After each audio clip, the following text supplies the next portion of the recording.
আসসালামু আলাইকুম বন্ধুরা, আজকে আমি চিংড়ি মাছ ভুনা করব। এর জন্য প্রথমে তেল গরম করে নিতে হবে।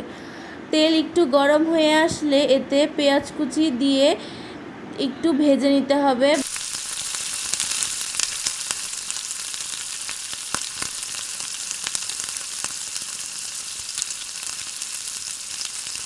পেঁয়াজ ভাজা হয়ে আসলে এবার কাঁচামরিচ দিয়ে দিতে হবে।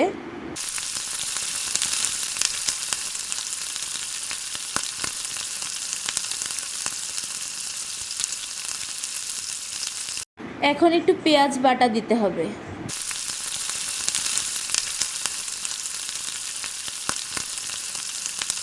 এখন হলুদ, মরিচ, ধনিয়া, জিরা গুঁড়া ও লবণ দিয়ে একটু কষিয়ে নিতে হবে।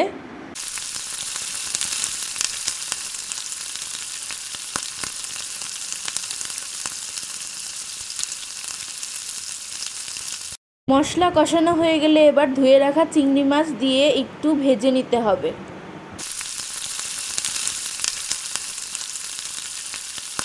চিংড়ি মাছ ভেজে এবার পানি দিয়ে দিতে হবে।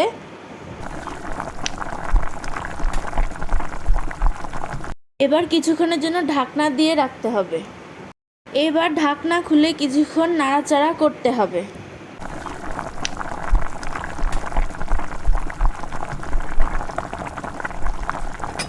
সবশেষে ধনেপাতা দিয়ে নামিয়ে নিতে হবে এবং পরিবেশন করতে হবে চিংড়ি মাছ ভুনা।